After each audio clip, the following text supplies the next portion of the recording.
अभिनंदन करतो। आज या देशाचं वेगळेपण टिकून आहे त्याचं कारण असं आहे की अनेक शाया या देशाने बघितल्या, पण लोकशाही अत्यंत महत्त्वाची शाही या देशाच्या वाट्याला आली आणि संबंध जगामध्ये आपलं देश स्वतःचं वेगळेपण टिकवू शकला, वेगळेपण निर्माण करू शकला। त्याचं दुसरंही कारण असं आहे की संसदीय पद्धत जी आपण कमावली त्या संसदीय पद्धतीमुळे आपल्या लोकशाहीला एक वेगळं महत्त्व निर्माण झालं।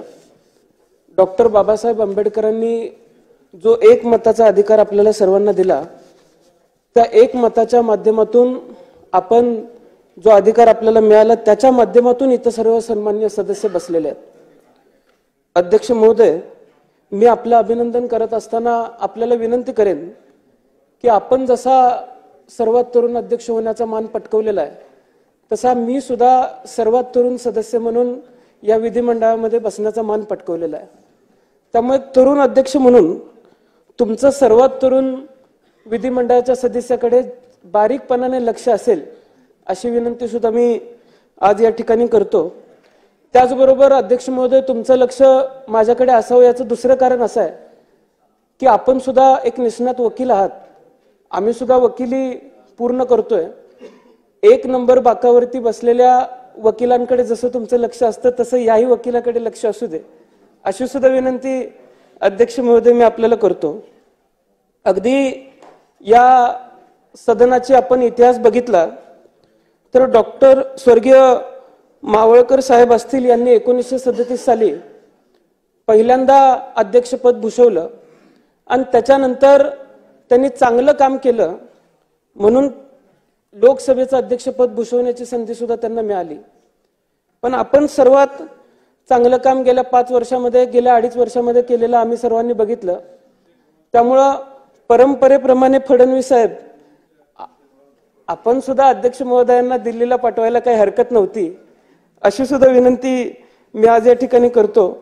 मी अध्यक्ष महोदय आपल्याला एक सांगेन की या सदनाची गरिमा राखत असताना अनेक मोठी नावं या सदनामध्ये घडली, अनेक मोठी परंपरा, खूप मोठी परंपरा या सदनाने निर्माण करण्याचा प्रयत्न केला आणि तशा काळामध्ये आपली कारकीर्द जर बघितली तर आपण चांगलं काम आतापर्यंत सदस्य म्हणून केलेलंच आहे। पण या पुढच्या काळामध्ये सुद्धा विरोधी पक्षावरती आपलं लक्ष असेल। विरोधी पक्षाच्या माध्यमातून सर्वसामान्यांच्या हिताच्या ज्या मागण्या येतील त्या मागण्या आपण मान्य कराल, पूर्ण कराल। आमच्या मागण्या लक्षामध्ये घेत आपण आम्हाला सुद्धा न्याय द्याल अशी विनंती मी सुद्धा या ठिकाणी करतो। हंगामी अध्यक्ष म्हणून कोळंबकर साहेबांनी काल परवा आमच्या सर्वांची शपथ घेतली। मी साहेबांचं मनापासून आभार मानतो की माझ्या आयुष्यातली सर्वात प्रथम आमदारकीची शपथ मला त्यांच्या माध्यमातून घ्यायला मिळाली, त्याबद्दल सुद्धा मी साहेबांचं मनापासून आभार मानतो। आदरणीय फडणवीस साहेबांचं सुद्धा मी मनापासून अभिनंदन करतो। फडणवीस साहेब, संत तुकारामांच्या वाणीतून एक अभंग आलेला आहे की अमृताहुनी गोड तुझे नामदेवा। आता संतांच्या वाणीतून सुद्धा आपलं नाव इतक्या गोड पद्धतीने घेतलं गेलेलं आहे। त्यामुळं पुढच्या काळामध्ये काम करत असताना तुम्ही विरोधी पक्षाला गोड पद्धतीची वागणूकच द्याल अशी विनंती सुद्धा मी आज या ठिकाणी आपल्याला करतो। आणि फडणवीस साहेब,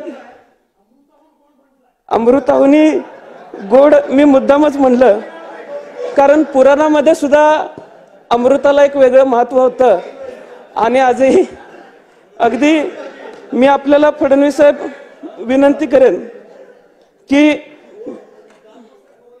विरोधी पक्षाला सुद्धा आपण सहकार्य कराल।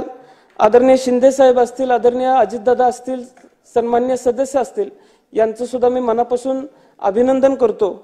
आणि येत्या काळामध्ये अध्यक्ष महाराज, माझी आपल्याला विनंती असणार आहे की अनेक लोकांशी चर्चा केल्यानंतर वेगवेगळ्या ज्या समित्या गठीत होतात त्या समित्यांच्या माध्यमातून चांगलं कामकाज या सदनामध्ये व्हावं अशी सुद्धा विनंती मी आपल्याला करतो।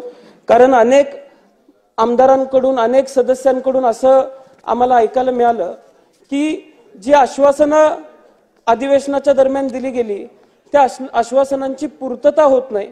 त्यामुळे आश्वासन समिती असेल किंवा इतर समित्या असतील याचं सुद्धा आपण चांगल्या पद्धतीने वचक त्यावरती ठेवावा आणि त्या माध्यमातून सन्मान्य सदस्यांना न्याय देण्याची भूमिका आपण सर्वांनी घ्यावी।